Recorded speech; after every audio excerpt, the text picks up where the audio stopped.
So, at the beginning of my presentation,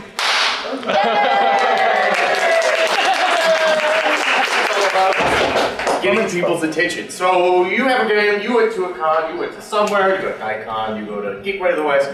It's a place that I went to, so use those as an example. You get there, you have your game, you finally get it set up. What do? If you bring party poppers, absolutely use those. Get people's attention. It's all about getting people's attention. So before I go too much into that, before I get too deep into exactly what you need to do or where you need to go, to get people's attention, first off, no, this is all my opinion. Whatever works for you, just do what works for you.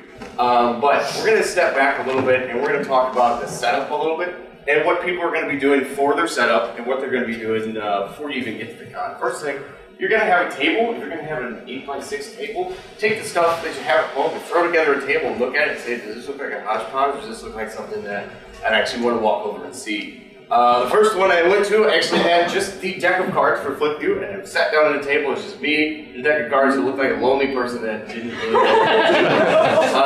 Jen, the counterpart to Studio 2, or sorry, Flip You and Studio 2 too, has thrown together a little sash that we threw on the front, and that's all we really needed for the next place we went to. Just a little sash. We took the games, we stacked them all up, and made a nice thing to where when you walk by it, people went, oh. And that's all you need. That's all you need for setup. Also for yourself, you need to make sure that you're prepared for it. There is a lot of gamers. Sometimes you have to remind people to take a shower. Make sure you're presentable. Can you say that a little louder? Take a shower. Most people should know that. It's just general stuff. And then also when you're going into the con, especially when you're going to one early in the morning, I'm terrible at this because my morning voice sounds like this and nobody understands me. Get your voice warmed up. On the way to the place, sing in the car if you're singing in the car. Talk to yourself. Talk high, talk low. Get your voice expanded. Get ready to talk to people because that's what you're going to do all day long. You're going to be talking to people. You need to be ready to do it. So, you get to the con, you get yourself set up, you get all your stuff, and what is one thing when everybody, if anybody goes to a business class, what is the one thing that you hear, the thing you hear 3 times over and over and over? Location, location, location. So here I'm standing in the middle of people here. This is a terrible location for people here. It's a great location. Amazing for you. This is a good location. No, I'm answering this for you. I don't have time for you to answer that. So, if you do have, when you go to a con, not always you actually have the opportunity to choose where you're going to actually have your location. But let's say when we went to Geekway to the West, we got one of the best locations in there, which is when you walk downstairs and you had to go play a game. Let's say we're going this way, we sat right here. So as soon as they came in, you got one of 2 things. They either looked at you and looked at your table and went, oh, they went, oh, something's interesting over there. I don't want to pay attention. Don't talk to me. Don't get to me. So that leads me into a little bit of, once you find your location, also think about which con you're at or where are you at. When I went to the fantasy shop, and I'm just sitting at the front, people were having a big game day. Warm up your voice. When I got there, everybody's sitting down in their niche groups and they're playing their own individual games. I'm sitting here and people just walk right on by with a game and they sit down. That I'm going to treat it a little bit differently than the rest. I have to get up and I have to go out to these groups and I have to watch them playing their game and say, that game seems pretty interesting. Tell me about that game. Tell me everything about that. Oh, by the way, I've got this game over here. When you guys are wrapped up here, why don't you get up? Why don't you come on over and play my game? Or when you're done, I'll give you a copy. I'll show you how to play the game. That's going to be handled a little bit differently. When we're at Geekway, that was one that you're going to see in more of the bigger events, that you have a very large group of people going by. There's a lot of people finding interesting things in the corners of the building and not making eye contact. This absolutely comes back to sales, and everything we've taught in sales is when you're standing there, if they make eye contact, if they do anything towards your stuff in general, you got to hook them and you got to bring them in. You've all been there when you walk by and you make eye contact with that salesman. He's like, hey, you want to buy a car? And we're like, oh, no. You have to do that. You have to bring people in because otherwise they're not going to stop. They're going to walk on by and go like, oh, that's cool, whatever. And they're never going to see it. An easy way to get people pulled in, I hear a lot of people say, you want to play my game? That's a little bit of a committal statement and saying, hey, do you want to commit 5 to 20 minutes or whatever that is to come to my table to play the game and then go do your stuff? Give them a non-committal statement when they come up. Say, hey, have you seen Flip You before? They go, no. no, I haven't. And then coming over, you're not committing them to anything whatsoever. You're just getting them over to the table, which is step one, getting them to the table. Once you get them to the table, anybody can take a guess on what the most important thing you're going to do to sell the game, or the biggest thing you're going to have to sell the game. Play! No answers. I don't have time for answers. It's going to be your game. You bring these people, you bring this to there, and people are going to buy your game because they like your game. We can sit there and explain to people until we're blue in the face on how Flip Hue works. Ins and outs and everything. And about 1 out of 20 people that was going to buy the game or did buy the game bought it at that point. Everybody does not buy the game on the concept. You have to have them play the game, and they have to enjoy the game to be able to do that. So, that leads me into the next point of demoing. You want people to play your game. There are large games, there are small games. We got a little lucky with the demo being Flip Hue is small enough. We can play it within a small session. We had so many people come up and we're like, hey, you just want to play at the table? It takes like 2 minutes to 10 minutes most of the time. People are like, okay, why not? Let's play it. If you have a larger game, let's say you made the new Axis vs. Allies. You don't want to sit there and play a 3-hour game with one person and at the end say, you want to buy this game? After you're done playing 3 hours of this game, you play tested 2,000 times. You have to cut your game down to the very best stuff that you have. If you have to stack your deck, if you have to make this whole thing fake, if you have to cut out half the game because it is way too much to explain and way too much to get into the game, cut it out. Just play the part that is the most fun in the game. And it also comes to, you have to be having fun. If you get there and I'm playing Flip Hue, and I'm going to push you a card, I'm going to pull a card from you. Doing this, nobody's going to want to buy my game. But if I'm pulling a card and somebody takes my card and like, you son of a, and stuff like that, I'm really enjoying the game. Even if I have to force myself to enjoy the game when I play it, because I've played it thousands of times, I'm going to enjoy it, and people will buy the game sometimes just by the experience they have. So give them the best experience that they have when you play that game. So, in conclusion, the way to sell yourself when you get somewhere is if anybody makes any notion towards you. It's going to seem a little weird at first if you haven't done it before, but if somebody makes eye contact, which all of you are doing right now, which is awesome. Eye contact is very important. You have to look at somebody, and while you're playing, you have to keep eye contact and stare right into their eyes.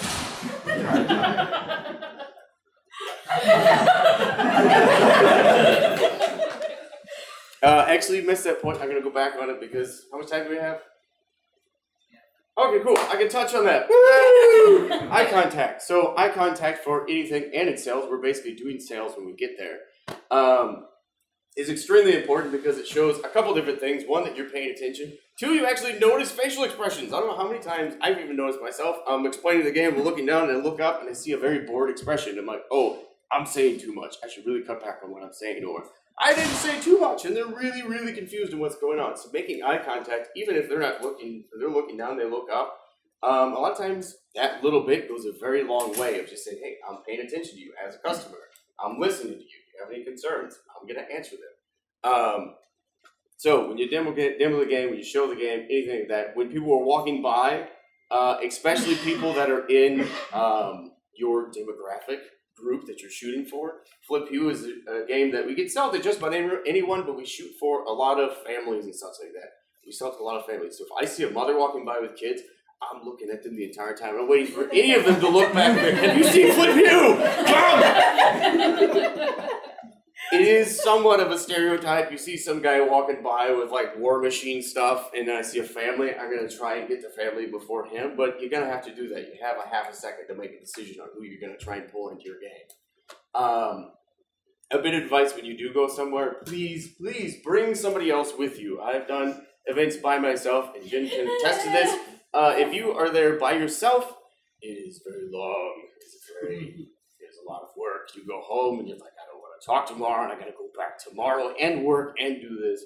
Bring somebody else, because also you can take them off to a demo spot. If you're demoing a game and somebody else walks up, you want that person to be talked to also to buy your game. You can take them off to the side. The second person you demo it while the other person talks to them. Buddying up is really, really nice. So to wrap it up, moral of the story: when anybody comes by your place, any sort of interest towards it, you're going to pull them in any way that you can, in the most non-committal way you can, and then commit them later in the conversation. Location is extremely important, and know your audience, meaning also know your crowd. So, that's the presentation.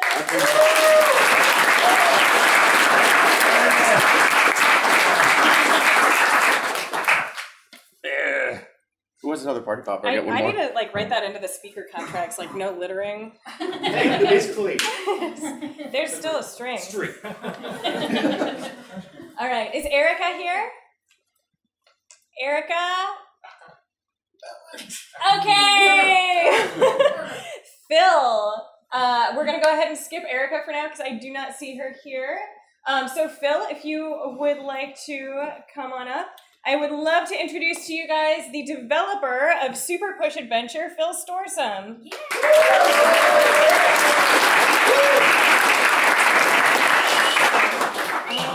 I shouldn't have done that. That made me a little dizzy. How do we do presentation on the second present in new window? That's what we do, right? And then I just click the directional keys to go back and forth between slides. Okay. I'm smarter than I look, apparently. Because I really didn't know. Okay, there you go. There's one before it. There you go. All right, cool. Okay. Are we set? Is it official to go? Okay. Hello, everybody. I'm Phil. I'm here to talk about Super Push Adventure. For those that don't know, okay, that went the wrong way. I think that was the second slide, so just push past it. No, I'm hitting right and it's going to that one. Hit right twice. Okay. That didn't count. We're starting right now. Okay, Super Push Adventure. What is it? Well, it's a game where you push objects. You're trying to get to the goal. It's sort of like Sokoban, but instead of putting objects in specific places, you're just trying to clear them out of the way so you can get to the goal. This is weird because it's not showing that on this, so it's like messing with my mind. So this is my philosophy in Super Push Adventure's puzzle and level design. I'm going to talk about how I did the tutorials quickly, and talk about how increasing risk through a steady difficulty curve helped, and I'm going to introduce 2 game examples to illustrate my points. So showing and not telling the player. At the start of development of Super Push Adventure, I had it where the dialogue basically said everything to players, but I think it was one of the Microtalks last year or the year before that where someone did something about showing and not telling. So what I did was I removed the dialogue, and instead, if you can see on that rock, on the bottom left rock, it has an arrow on it. Well, it flashes on and off to indicate that's what players have to do. They have to push that rock to the right. And then the bird is the goal, so that's why there's an arrow pointing downward. Yep, as I said, the opening dialogue used to tell the player what they needed to do. And for this, I had brown rocks. The darker brown blocks, those you can only push once, and I didn't have anything to indicate that before. So I added these little X's so the player didn't have to remember, oh, did I push that rock? Oh, did I not push that rock? And I have it now, so the post-level dialogue, it reinforces what the player has already learned. So it hammers the point, okay, those rocks I can only push once. The opening 3 tutorial levels, they cannot be failed at all. Even dumb little Phil couldn't fail them, so... And I only say that in a self-deprecating manner. Have to be sure, I don't want people feeling sorry for me. Now, the first level that can be failed, the 4th level of the game, it can be failed, so that's why I introduced the restart button to players. You can use it in the past levels, but this one, it notes it. It's most likely the player will fail the level the first time, so the restart button will probably be used. And even if it's not, Trevor, the hero, says, oh, so if I get stuck, the restart button is a lifesaver. That's what happened at the end of the level. Now, sensible level progression. These are 2 examples of video games that use a similar level progression to Super Push Adventure. The first is Super Mario 3D World for the Wii U. And the example I'm going to use is a level called King Cthunk's Castle. And the whole gimmick of that one is to have these square spiked obstacles that fold and curve and turn, and you have to jump through them to avoid them. That's the main, I don't want to say gimmick because that has a negative connotation, but I say gimmick in a positive way. So obstacle 2, it introduces trampolines that you have to use to jump to the top platform while avoiding those kathunk squares. And then obstacle number 3 is a lone charging Chuck. If you recognize him, he's from Super Mario World. And this is obstacle 4 because I don't know how to count. It has one swinging mechanism that goes in a quarter pattern. Oh, here's obstacle number 4, part 2.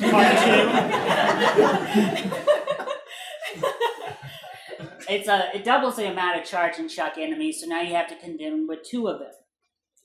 Next are 2 swing mechanisms. Those are simply straightforward. And then this next obstacle is a narrow path of these square things you have to dodge, weave between. Next up is what I like is that the game takes one obstacle, which are the little square things, and the charge and chuck enemies, and it combines them to create one challenge. And then finally, there's just a bunch of time bounces on trampolines to progress and avoid obstacles. So my next example, and I'll get to how this relates to Super Push Adventure in a few moments, is Donkey Kong Country. The level I chose is Oil Drum Alley. And this example showcases one level gimmick, and it gets increasingly harder as you play through the level. So, first of all, sorry for the blurry pics. I took them from a YouTube video, which was highly professional, since I didn't want to play through the game myself and take screenshots. But if you can see that oil drum there with fire, that's the main gimmick of the level. And as you can see here, the next part of the level has you bouncing on that tire to bounce over that oil drum. And then this is a successive line of oil drums and tires that you have to bounce over. And then this one is an oil drum over a bottomless pit. But this oil drum, it intermittently rises and lowers the fire. So you have a thin window to jump on the oil drum and jump over without falling into the pit. Next are these 2 suspended in air oil drums. Those also rise and fall intermittently. And then the final stretch of the level is a bunch of oil drums and tires that are suspended in midair that raise and lower quite faster than normal. And you can see so with that screenshot as well. So what in Trevor's name, Trevor is the main character of Super Push Adventure. So what in Trevor's name does any of that have to do with Super Push Adventure? Good question, Phil. Well, thank you, Phil. So the anatomy of, I had 2 examples, but I didn't want to go over time. So just the one Super Mario 3D World level, you introduce the first mechanic, so that's those squares with the spikes on them. You show off the mechanic with increasingly more difficult challenges. You introduce a second mechanic, which are the charge and chucks. You show off the second mechanic with increasingly more difficult challenges. And then you combine the 2 mechanics to create one whole new one, which was the charge and chucks with those square things at the same time. And then anatomy of Donkey Kong Country level Oil Drum Alley, you introduce one gameplay mechanic, the oil drums, and you keep building off of it, creating more challenging platforming scenarios to create a steady difficulty curve up until the end of the level. So this is how it works in Super Push Adventure. I know most of you are going, finally, would you shut up already, Phil? But that's okay, I'm almost done. So instead of implementing new challenges across one level, I stretch it across 10 levels, which is an area of Super Push Adventure. So, because they're more bite-sized levels than a whole Donkey Kong Country level or Super Mario 3D World level. All 10 levels in an area have a steady difficulty curve, slowly increasing the challenge of the game. So the first level, of course, is the easiest, while the last level is presumably the hardest, if I did my job right. So this is an example. It's Area 2 of Super Push Adventure, Groovy Jungle. The third floor, it introduces bananas, where if you walk on one, you keep sliding until you hit a solid object. And then the next floor is introduce monkeys that can also push objects. So what I did later in the world was I combined it. I had bananas and monkeys, which is a hell of a time, might I say. you haven't partied until you partied with monkeys and had a supply of bananas. And this is the final level of Groovy Jungle. It's a maze of bananas and monkeys, a perfect combination of 2 past gameplay mechanics of the area. And I think that's the last slide. Nope, in closing. I'm so clever, I'm confusing myself. My philosophy concerning level design and Super Push Adventure is to show off a gameplay mechanic, build off of it with steadily more complex challenges, and teach the player how to play through showing rather than telling. Okay, I gotta go back to show it for some reason. That's my time travel noise. There you go. Thank you.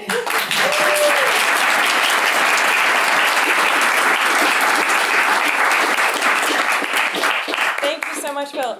Can I actually, does anybody know how to do presentations in Google Slides so that it actually shows presenter notes on one screen and the actual presentation on the other? No? Not a single human in this room, not a single human adult in this room knows how to do this. It's fine, we'll be fine, we'll survive. You're asking someone who had his mom tie his own shoes. All right, so there should be. It says present, and then like there's present from beginning, present with speaker notes, or present in new windows. Oh, so present with speaker notes. That's probably the one that I'm looking for. Never mind. Thanks, you're good. You're welcome. All right, so I've gotten word from Erica, the fabled Erica, that she is going to be running late. So we're going to actually put her after the next speaker, who is Miles Keogh. Yeah. Is Miles here? Miles! Hey, Miles! He is a teacher at the local youth learning center, and he's going to be presenting on St. Louis game developers 8 to 14 years in the making. That is not mine. Not yours. Great pick, though. Oh, man. Okay, let me pull this up.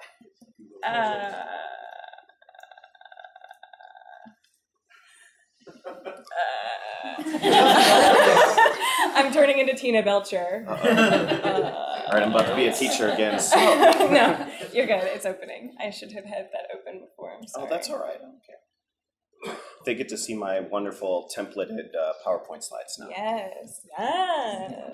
Okay. Cool. You're good. All right. Thank you. Hi, everybody. All right, so I'm the teacher at the Youth Learning Center, and what I'm going to present on today is we also host the Midwest Youth Game Jam, which we've been running now for 3 years, and it's one of the bigger game jams in, oh, they're laughing at me already, go to joke, wait for pause, keep waiting.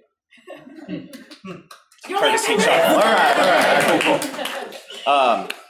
And I'll tell you a quick bit about myself. I've been teaching video game design, animation, and robotics. I thought I'd get a really nice pic for you guys to see. Lady killer, you know. So I've been teaching 6 years animation, video game design, art, and Lego robotics. I'm going to refer to students a lot here. And when I'm talking about students, not quite high school students, we start teaching video game design and animation at 2nd grade. And we teach all the way up to 8th grade. We've been doing that, that's us, we've been doing that for 10 years now in the Central West End, and we've been providing that service almost for free for most of our students. So in the 10 years we've been there, we've almost served over 1,000 students.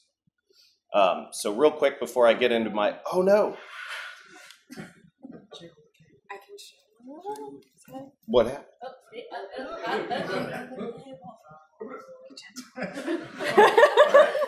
So before I brought a little video to show you guys what our youth game jam is like. It's a little bit different than most game jam formats where you get together and you make your team, the secret theme, that's all the same. The difference is a lot of you guys were in the room there to help us, and you know who you are if you volunteered at the game jam over the past 3 years or helped us with any of our classes. We pair up every single group of 4 to 5 elementary middle schoolers with one of you guys, and they make their game in just 6 hours. And then we unveil all the games, and most of the kids have the time to their lives. So I wanted to show this little bit of video and then just go over some of the stats and then some next steps that we're going to be doing in the future. No? Yeah, here, I'm going to show you the actual. There's no. The video is in a folder. We're just going to play it straight from the video. That's fine. Oops. Good thing I planned for 6 minutes. Sorry. Oh, it's okay. Sweet.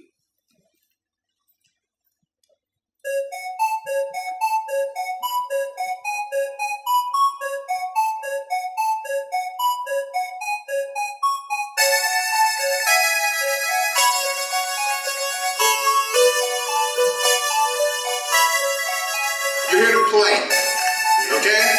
This is about playing, this is about having fun, because we believe that you can learn a lot through play.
So that was the game jam that we put on. Oh, now I got to bring this back over, right? Yeah, I got this. You know what? No, I don't. Just hit play. Whatever. I don't need that thing. Forget it. It's slowing me up anyway. So I'm just going to go over some of the stuff I was going to talk about real fast. So in the past 3 years, 2013, we started with 75 students and 85 registrants. In 2014, we got up to 95 registrants and 86 students. Last year, we had a little bit of a snafu. We went down. We planned it on the ice storm last winter, and we had 145 registrants for that one. But because of the date change, we only had 73 students. So in total, over the last 3 years, we've had 234 students participate in our game jam. Most of those students were the ages 4th grade to about 7th grade. And in that, we've made about 55 games. I don't care. So most of our students, the first year we had was 95% participation. Or 95% of our participants were first-time participants. The next year, we were down to 72, and the next year we were again in the 70s. So what that's telling us is more and more kids at a younger and younger age are getting into video game design. Most all of them, my favorite responses that we had were about what the parents thought. And a lot of these parents and a lot of these kids, they come and they don't know what to expect. It's a free event. And I wanted to share with you one story. And this was a parent who had a child come in, and like most, or myself included, when I was younger, I wasn't the most outgoing of people. And I love video games, love being at home, love playing sports too, but going out and making new friends was kind of hard. So he was like, man, it's a room full of people. He had a little mini meltdown. And at the end of the day, on the second day, it was time to go. And he's still hanging out with his friends, playing on the computer. And he didn't want to leave, like just was not having it, wasn't going anywhere. And his mom sent this note, and I wanted to share that with you guys because you really helped make this possible. She said, I wanted to thank you, your team, your sponsors, and your volunteers for hosting such a wonderful event. It was educational and challenging for my children and their friends. It also helps raise their sights to the limitless possibilities that have been freed up for them. This event may have been free for them, but the time you, your team, and volunteers invested in the resources, energy, etc., thanks doesn't seem sufficient. So I think that thank you was more for all the volunteers and you guys and the community that's helped even make this possible. If there wasn't a community like you guys out here, we wouldn't be able to do what we do with the kids. So I'm going to share a quick little... Or not. Jiggling cable, just jiggling. Back up, because this part I needed the notes. So why does all that matter? So I wanted to share a quick story that I heard from Jamie Cassup. It's a Google education expert. And how many of you have like the new iPhone 6 right now, or the new Galaxy, or you can show hands, it's okay. Who has like an iPhone or a tablet in their pocket? Most of our kids were born anywhere between 2002 and 2008. So that makes the iPhone 3 the most antiquated piece of technology they will ever know in their life. So just like me and myself, I have some games up on the shelf, and I'm sure you guys do, like retro, you're holding them up there, that's still in the box. Those kids maybe one day might hold up on their shelf the brand new iPhone 6, like this old dinosaur bone fossil thing, like we hold up an Atari system that's still in a box. And that really gives it an insight into where we're going with this. What we're doing with students now is building the next generation of IDG members. I'm not talking about high schoolers. It's already too late for you guys. You're hooked.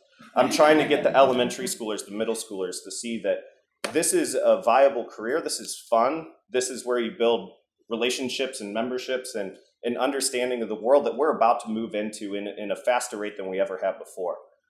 We live in that society where everyone uses a cell phone, a computer, a tablet, mostly all three, if not multiples of all of those. It's one thing to know how to use these programs. It's another thing, however, to understand the logic behind them and how that works. It's a challenge our kids will have to kind of get to learn to love. No longer is problem solving just sitting on a piece of paper and doing algebra in your math class or your science class and doing an experiment. Almost everything a student does today is in school is on a computer. So in the future, the amount of technology and our reliance on that is only going to increase.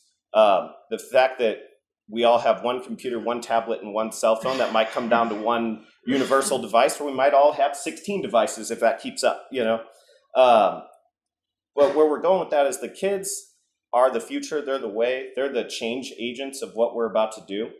Our younger generation are those change makers. Sorry to use the sappy teacher quote, the buzzword. But in order to bring that innovation along and help them along, we got to do more events like this. Let's get those younger kids involved, show them that we can support them as much as they're going to support us. And the reason I think we should do that is they're the ones with the next big tech innovation. Our time is right now, but the next big innovations, the ones that we can't even see yet because the problems really haven't been invented or haven't existed because we haven't had the technology to even look into them, that's what they're going to be solving. So we can't prepare them for a problem that exists today. We got to prepare them for a problem that exists in the future. And the best way to do that is anytime you see a young person in meetings like this is invite them out, get them involved as much as you can. You'd be surprised at the quality of a product a fourth grader or a fifth grader can put out when they really put their mind to it. Blows me away constantly. And I just wanted to thank you guys for the support you give in our school and our students. And you know who you are if you're in this room. And if you haven't and you'd like to, please come talk to me at any point, anytime. Thank you so much.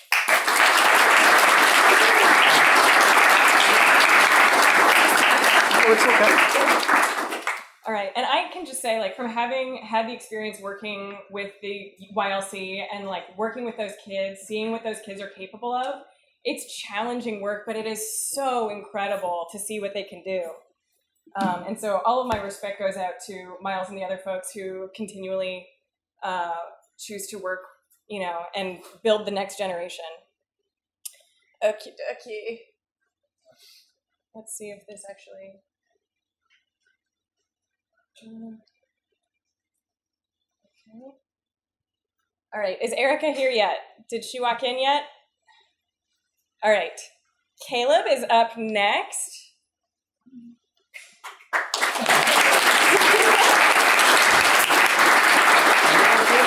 Caleb Sawyer is the editor-in-chief of game blog Nerdy Bits and is going to tell you guys how to get into the games industry as a writer. Don't hit it? So you'd rather just do this? No. I didn't want that to hit the cord so that... Oh, good, okay, good. All right. So, I guess we're gonna move this over here and do that. Sorry, I mean, if it doesn't work, it's not a big deal. No, it's all good. You're good. Go for it. It's fun. All right, so hello. Thanks for coming, I guess. I've never done this, so this is going to be a lot of fun. But my name's Caleb, and I'm a writer, so I guess it's appropriate that what I'm going to talk about is getting into games as a writer. And this is going to be more of an anecdote of what I've had to go through, and I'm still going through. It's not a done process. I can't really say I'm in, but I'm getting there, and that's a really cool thing to me. I mean, I'm here talking to you guys.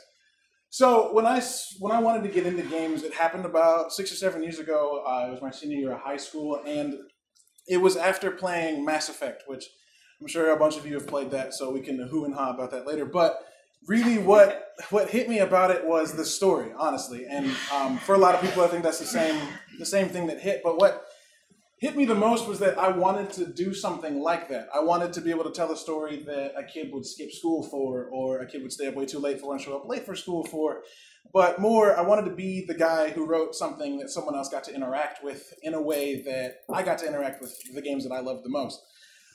So when I looked into that, and I guess it was 2010, like the scene of what it meant to get into games back then was very different than it is now. Indie games were still a thing. I just don't think they were as popular as they are now. Like if you go to, like E3 was last week, right? And one of the biggest games for me was a game called No Man's Sky, which is made by Hello Games, and they're like significantly smaller when you look at Ubisoft. That's like 8,000 people in 12 different cities. And so indie games now they've kind of catapulted into this spotlight that I think is really awesome, because my process when I started in high school of thinking of getting into games, what that meant was send an email to an HR representative and hopefully they get back to you. And the way to get into games was really looking at QA and getting into QA and playing a game for 40 to 80 hours a day. And then your method of moving up, and this is all my experience. So anybody else saw anything else, it makes sense.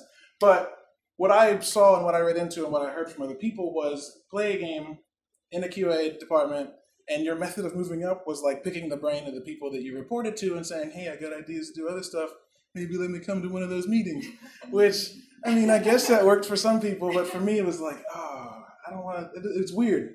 And so the second challenge was that being a writer, like math stuff sucks to me. So anything that said like computer science or any of that, like I don't even know if math is a thing, but I just completely avoided it because I was like, I want to write and I don't want to do math. I got to be in my college calc class and then bounce. No more math. So a lot of the things that I saw obviously are jobs for engineers and designers and programmers, and those are all things that I have no experience with, and for a long time I was really scared to get into.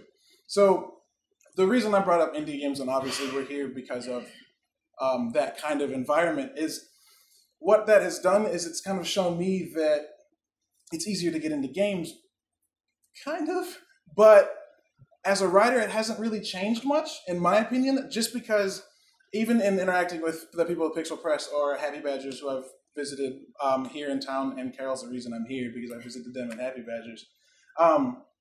They have writers there, but they all do something else. And I don't do anything else right now. And so the thing that really stuck for me when it came to getting into the game industry as a writer was that because indie games are a big thing and because so many people want to get into them, the cool thing is that resulted in just a copious amount of very open source, very easy to access tools for people to make games. And so I've made one game, so woo-wee.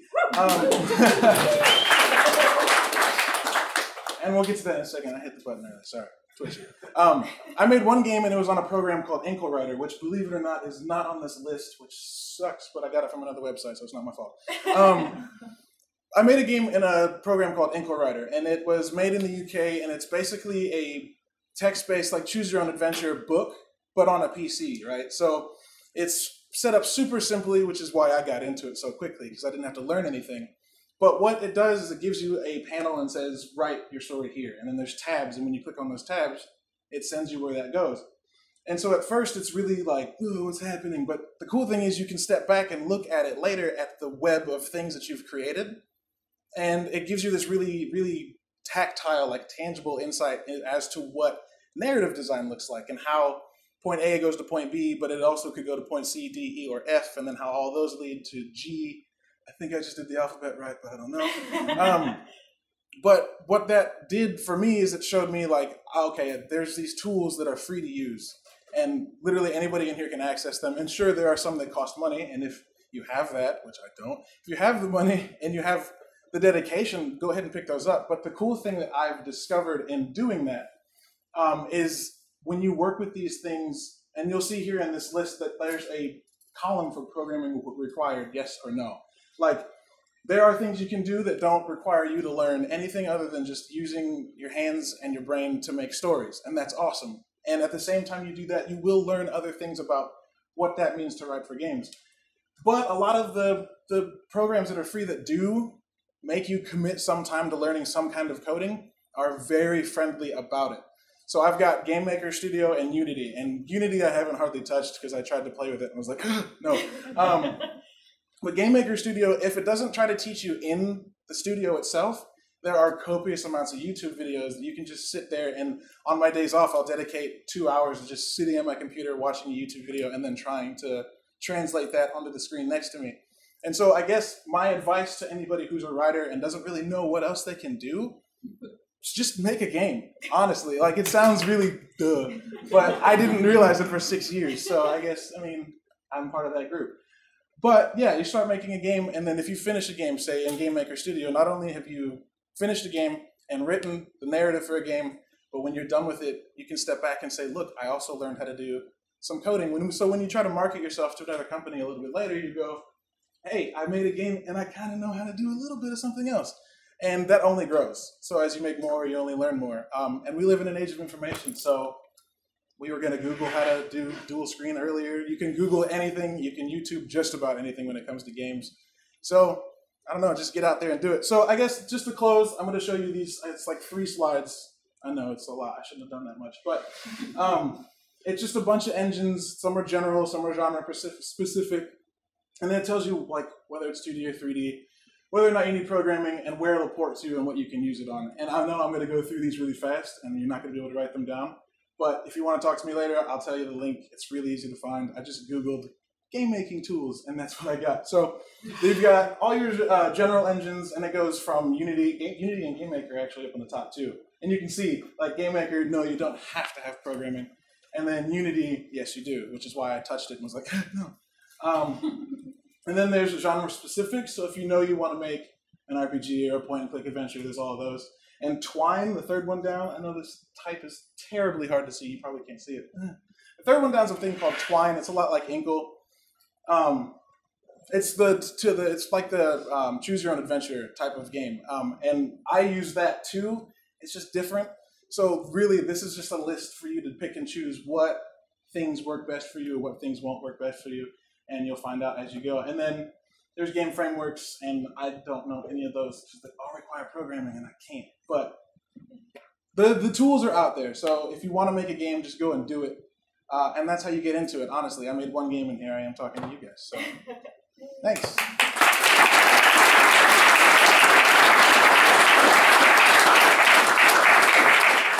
That is the best advice. Just make a game. That is absolutely the best advice. Oh, no, I just closed Chrome, everyone. What have I done? Yes, yes. Wait, I think I can just do it. Yes! Shortcuts! All right, so is Erica here yet? The door was closed, apparently, from the elevator, so I apologize if anybody wasn't able to get up. I'm so sorry, I didn't realize that. So is Erica here? No, okay, that's gonna be a running theme for the evening. Next up is me. I didn't mean to right-click that.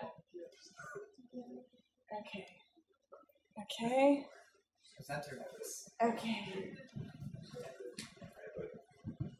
Cool. All right. Hey, Carol. Yo. Oh, hey. Yeah, you guys know me. I've already introduced myself, so I'm just going to get right to it. Let me help you. Help me help you. Wait. What? So regardless of where you are in your career, you are going to hit a wall, and you're going to need to get some outside input at one point or another. I've been on both ends of the I need help spectrum, and I've come to discover that there are ways that you can frame your needs to make your potential advisor more receptive to you and can even help to encourage and spark long-term,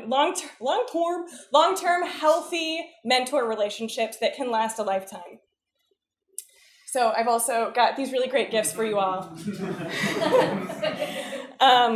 So I've broken down the help process into 5 key points to keep in mind, and I apologize for all of my audacious alliteration, but it's attitude, approach, acknowledgement, awareness, and appreciation, and also animated GIFs. All right. So having a positive attitude when asking for help can make a world of difference. Most importantly, be willing to look for answers on your own, using the advice you get as a step in the right direction rather than the all-in-one solution to your problems. Just like how people wouldn't want to assist in situations where they feel their help would be unused or ignored, they also don't want to do all your work for you, especially for little or no return if it's just like a warm, fuzzy feeling in their gutties, you know.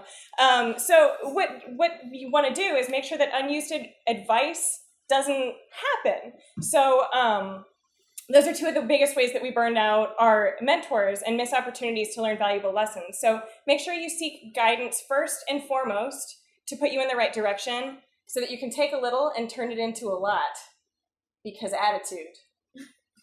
Okay. So approach the subject as informed as possible. Know what you want and get to the point quickly. Avoid asking for general advice on a broad subject. Be as specific as you can. When you ask specific questions, you'll be more likely to get relevant and detailed answers. Asking vague questions or looking for general advice like, how do I start a business? Or how do I make a video game? Are so vague that you're likely to get a lot of advice that isn't targeted to your specific needs. So that can waste, or that can essentially result in no help or too much help in an area that you weren't expecting and probably didn't actually want. Oh yeah. Okay, so then the next thing you want to do is acknowledge the expertise of your advisor. Do your research and know what they're good at. Know what the person you're approaching is good at. Don't ask for help in a field that they don't work in. And if you do feel like you want to ask for help in that field still, acknowledge that they might not have the answer, but just ask them to point you in the right direction. Does your mentor have a blog? Because if so, look at it. See if the answer is there. And if it is and you want more info, just let them know. Say, I read your blog and I would love more information on this particular subject. And that way they know exactly what you're looking for, and they also know that you respect and appreciate their work. Yeah. Whoop. All right, so next, be aware and respectful of your advisor's situation. They likely don't have a lot of time, especially if they're a professional in the games industry, where we are often a little bit strung thin. So spending a few minutes with you, either in person or online, could be a big investment for them. So that's exciting that they would want to answer your questions, but just be aware of that. Respect their time and be succinct. If they take a long time to respond or their response isn't as in-depth as you'd like, take that as an opportunity to do more research on your own or find someone else to ask. And try to stick to email whenever possible unless they suggest otherwise, because that means that they can answer on their own time.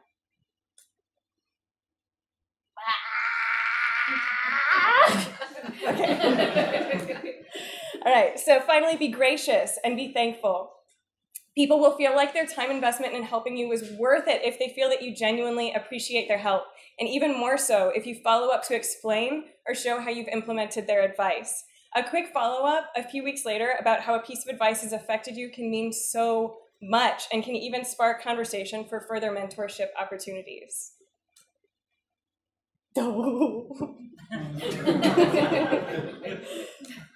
All right, so finally, I've provided an example email. This is a real-world situation of an email that I would write to someone if, in this case, I actually need this information. So if anybody wants to answer this for me at the end.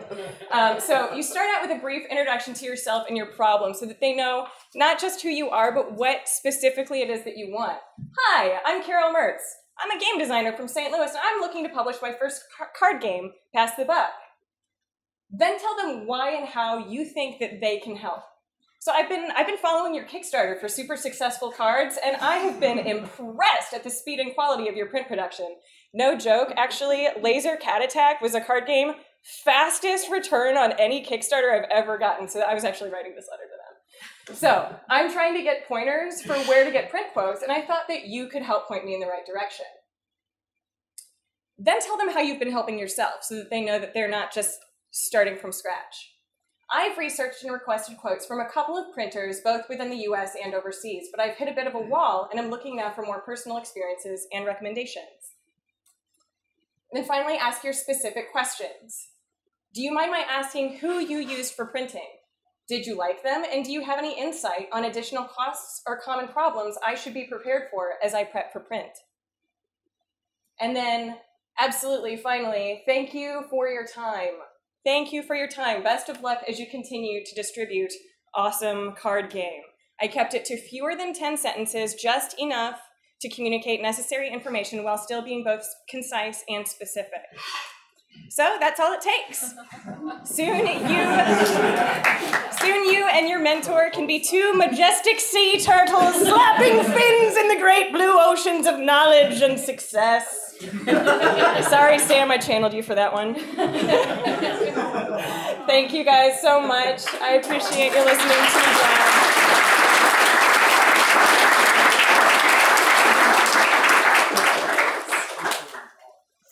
John. Okie dokie. So next up, I believe, is Erica here? Erica doesn't actually exist. Hi, that's what I've been afraid of this whole time. Erica was me all along. Oh! Philip! We are all Philip! All right, so next up is Wes. Woo!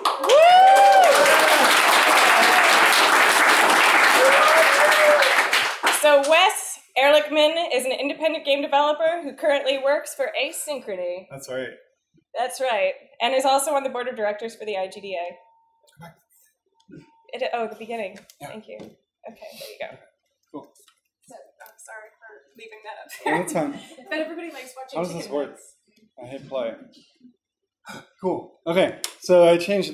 I just wanted an excuse to talk about game genres and just try to point out some things, and maybe you can, you'll draw some connections and learn something from it. So, here's what it's talking about. So it's actually about semantics. Yay! But not totally, not really. It's actually about deconstructing the way we categorize our media. So, and it's about the nature of games and expanding the potential of media. So, it's also a game. So, this game is the Name the Genre game. There's a bunch of slides in here, and they're all different games you probably know. So when I bring up a slide that's full screen, I want you to say the name of the genre, okay? Platform. All right, cool. Platformer. Good. Comedy. Buddy comedy. Comedy. Good. Shmup. Okay. It's a shooter if you're old school. Come on. All right. First person shooter. Okay, cool. First person Okay. Sci-fi.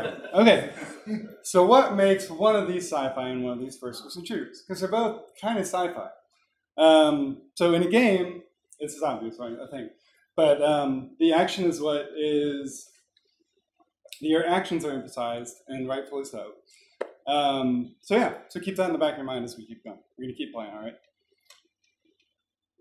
Racing. Okay, cool. What? Drama, okay. Adventure. Okay.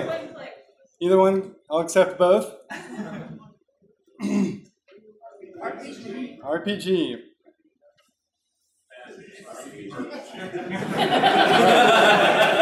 Come on. All right, so I heard fantasy first, and I'm going to go with that because it needs for the next slide to make sense. All right. So what makes one of these RPG and one of them fantasy?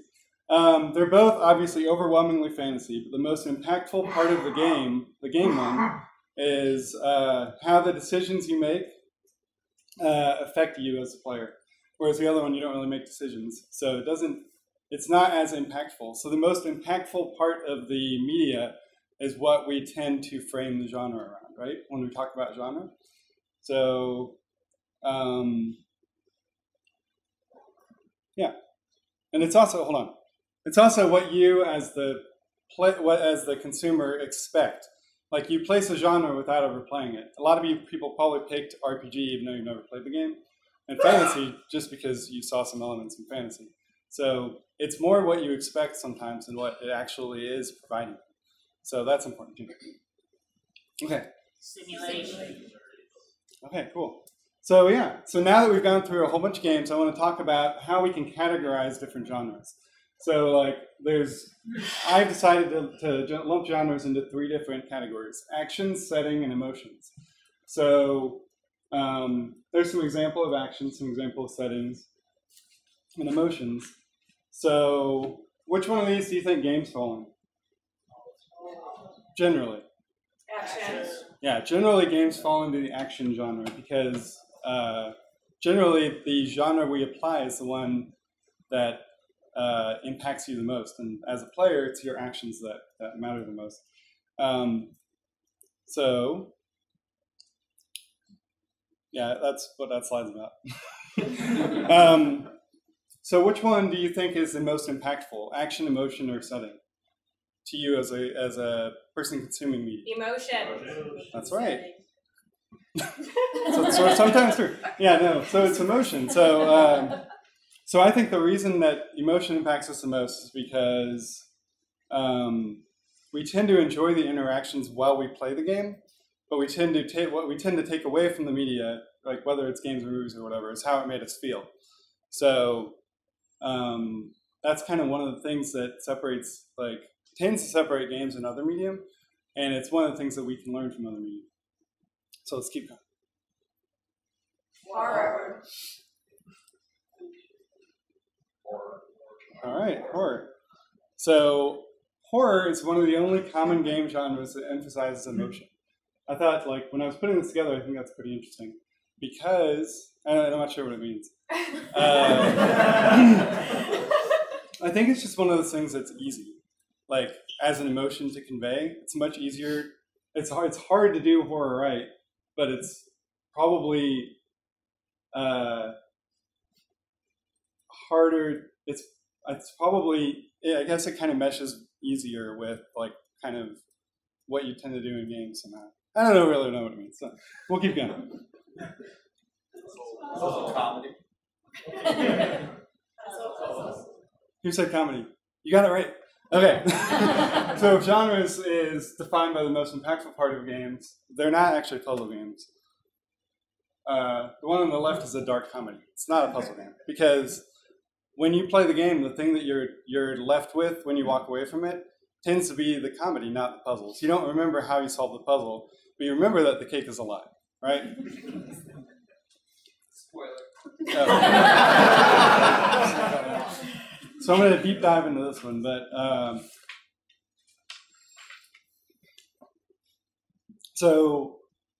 what we can take away from that as game developers and designers is that Portal gets the like foundation of a first-person shooter and a puzzle game like perfectly. Like it nails both of those.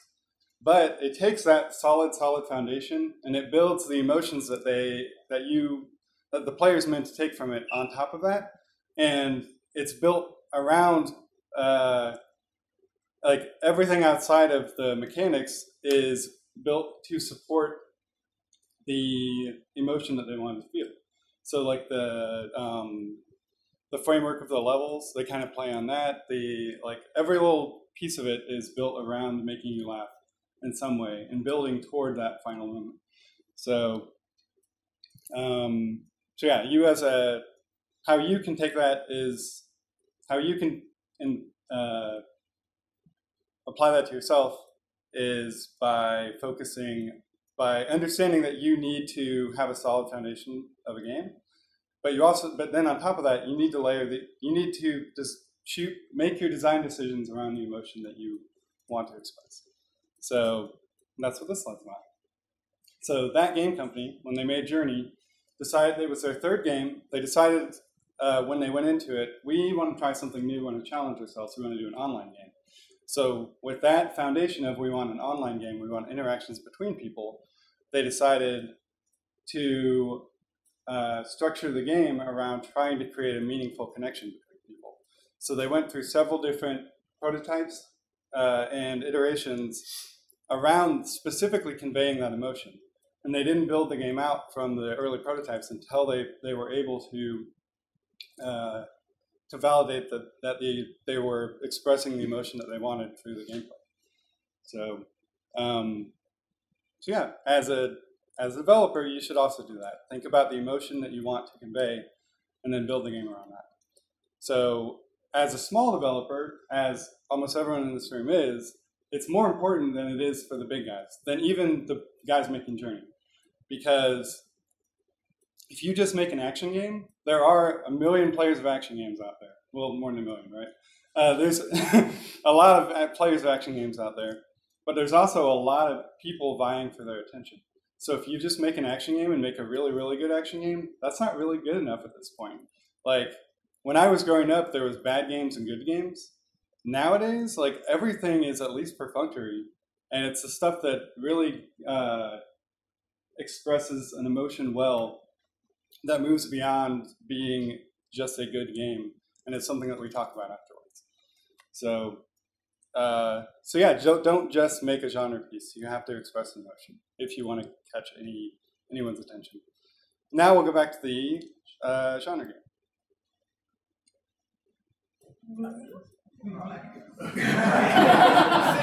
Come on, guys. Collecting. Come on, guys. Dark crowd novels. Come on, guys. Amazing. Perfect in every way. Okay. Dark drama. All right. So why has this been really difficult for the last couple slides? I think it's because creators that think outside of the box, they don't fit into anything established. And that's kind of where our community needs to go, what we need to challenge ourselves to do. So, games can be more than they are now. So, together we can get them there.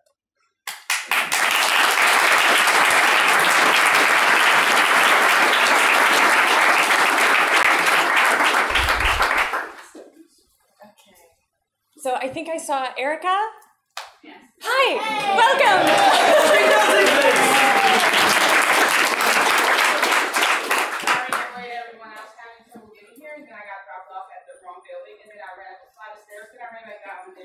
Oh no! We forgive you. Okay, so since you missed the intro, come on up.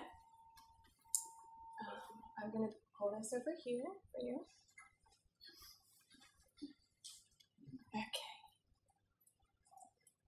This is all for you. Come on.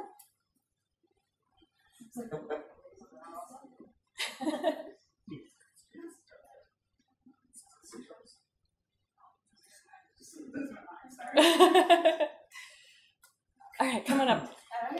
So Ben in the blue shirt over here is going to be giving you your 2-minute and your 1-minute and your time's up warnings, okay? Okay. And so what's that? What did I Just yeah, so you'll be just your slides are going to be over here.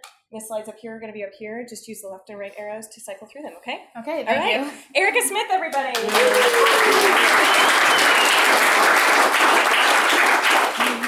Hello, everyone. I'm going to introduce myself. My name is Erica, and I am new to the game development community.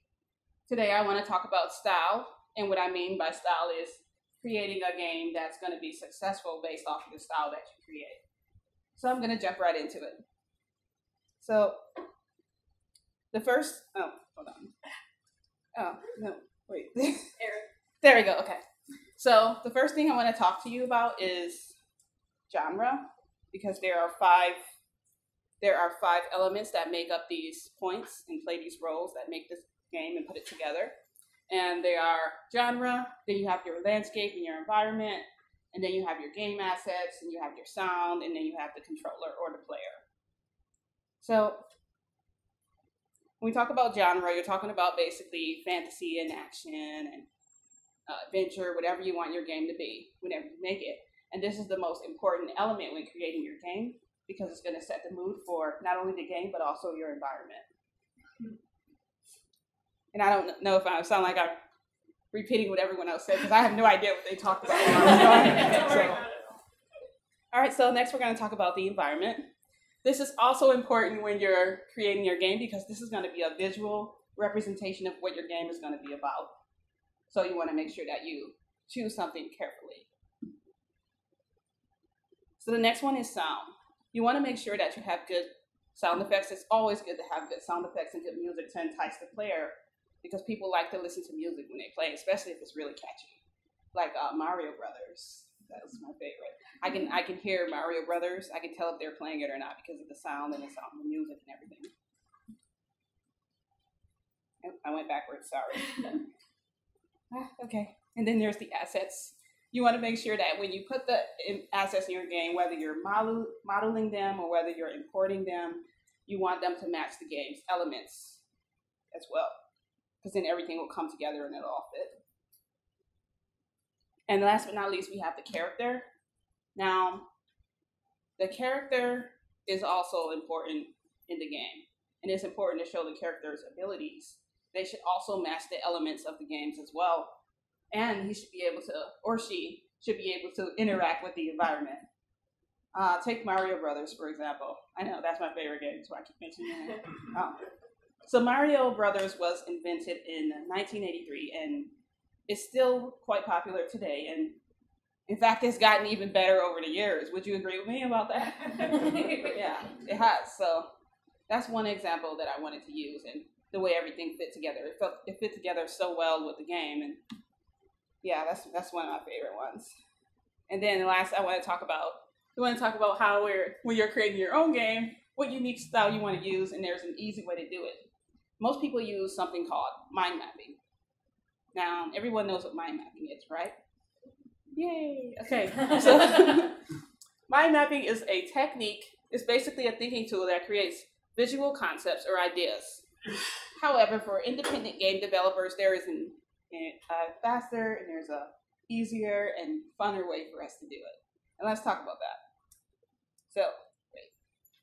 All right, yeah, reference images. I put them in quotation marks. So basically, when you want to come up with a game idea and you can't think of anything at all, and like I want to come up with a fantasy game, but I don't know what I want to do. So I'm going to look online and I'm going to Google fantasy games, reference images. And when they pop up, what you do is you take the image and you prototype the image. But what you do is you'll find that while you're creating this prototype, you'll come up with your own ideas. If you're as creative as I am, you're going to come up with your own ideas, and you'll be able to change it around. And by doing that, you'll create your own blueprints. And you guys know what blueprints are, right? Yeah. So basically, you just invented your own new blueprint, and you can use that, and you can tweak it, and do whatever you need to do with it. That's awesome. And I think that's one of my best things that I've that's one of the best techniques I've come up with since I've been doing modeling and since I've been doing game development. I've only been doing game development for about 4 months, and I started out of Blender as a Blender artist model, learning how to do just basic designs of environments, learning how to unwrap stuff, and I felt like it took forever, but it's definitely worth the effort when you try and when you put something good together. And I recently made a 2D game. It was an ice-breathing snake, and unfortunately, I was going to show it to you guys today, but my computer caught a virus yesterday, and I had to delete everything from my computer. I had to do my presentation over again. It looked much better than this, I promise. But so basically, it just gives me a chance to create something else more newer and more unique. And I don't have to exactly throw away all of my ideas. I can put new ideas together now because I know what I made and what I created. So I just want to encourage everybody out there and say, never give up hope.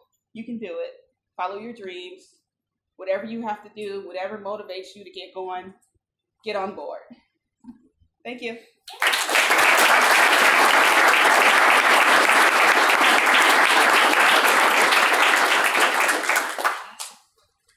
Oh, thank you so much. Okay, so finally we have Seth Costa of Butterscotch Shenanigans.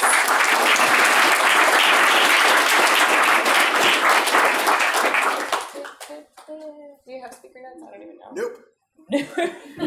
Nope. Just gonna make it up as I go. All right. This is an oddly specific talk. So. All right. Do you know how to Deal do the with thing? it. What's that? Do you know how to do the thing? Yeah, just Your push thing's arrows. here. That thing's there. You got it. Okay. Okay. Hey guys, my name is Seth Coster, and I am 1/3 of the indie studio Butterscotch Shenanigans.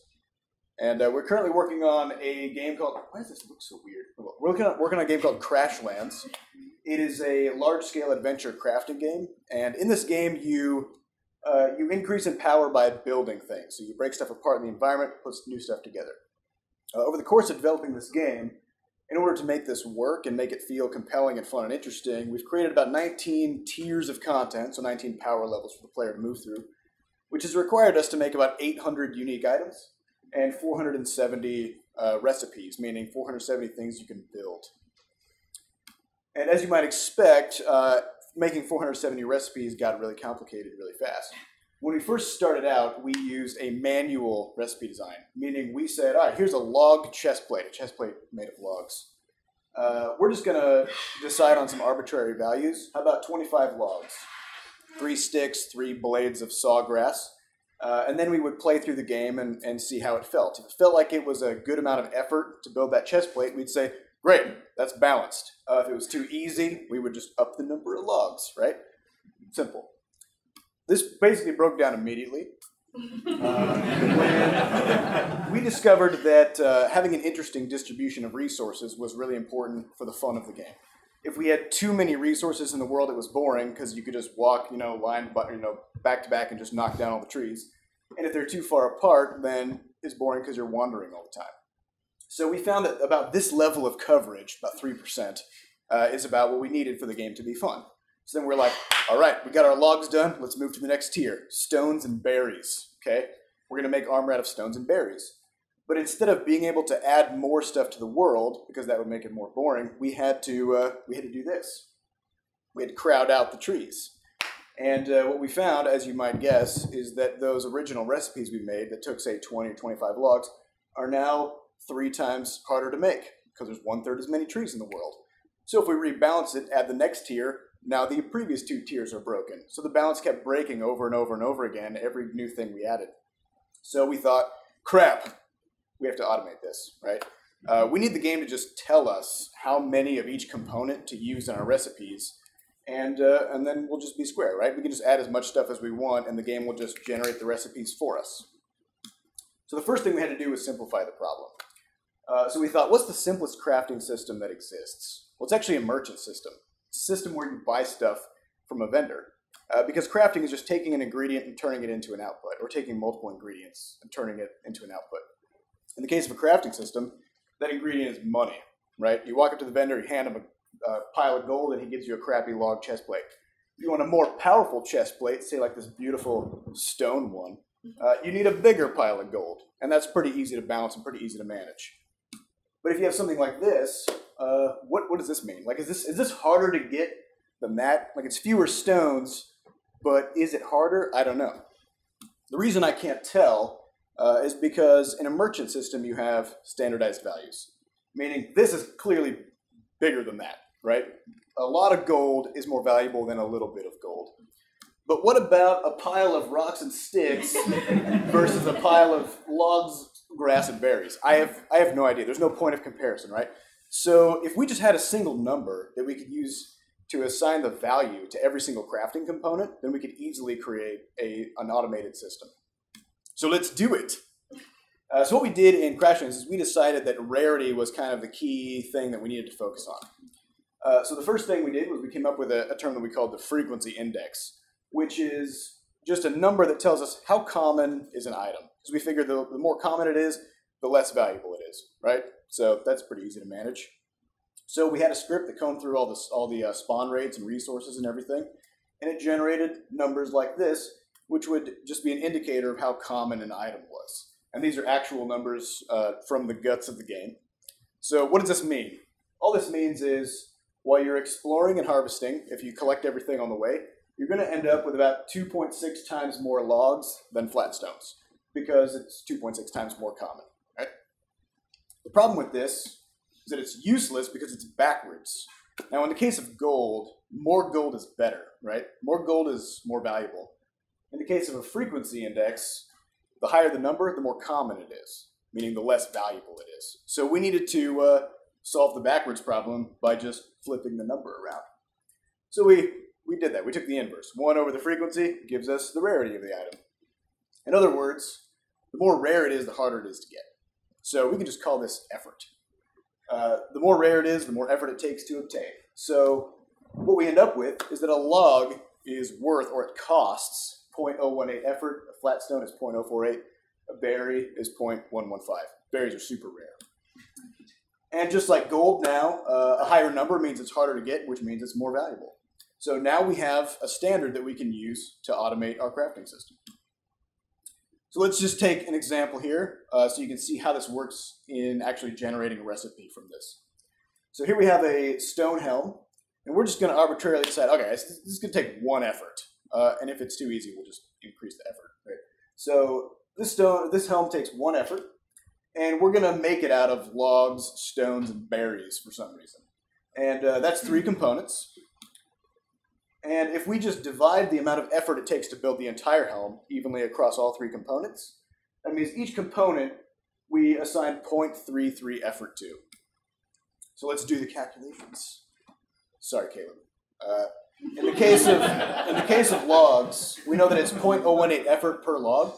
And if we give 0.33 effort of the recipe to the logs, that means 19 logs fits into that amount of effort. So in other words, you expend 0.33 effort, you're going to get about 19 logs.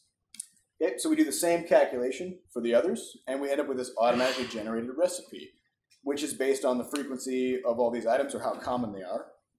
And now we have an automatic recipe generator.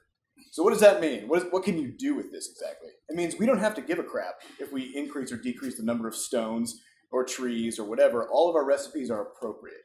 They're going to be proportioned correctly, and even if we decrease the number of all the components of the recipe in the world, we're still going to end up with the appropriate amount of effort that the player has to expend to build it. We can also do stuff like standardized effort by item type, so we can say helms always cost 1 effort. Or we can take it to the next level and say, as items get more powerful, they take more effort to build. So a level 10 helm takes 10 effort, whereas a level 1 helm takes 1 effort. We can also have certain particularly powerful items that we can have a multiplier on. So we can have a legendary axe that takes 5 times the normal amount of effort, and the recipe will automatically be adjusted to make sure that it takes the appropriate amount of time and energy to build it. Pretty much, you can just do whatever the heck you want with this, right? So this is a little bit dense and fast, so sorry about that, but if you have any questions about how to do something like this, or if you want to just talk about this some more, feel free to shoot me an email or send us a tweet at BSketchShenanigans. Thanks, guys.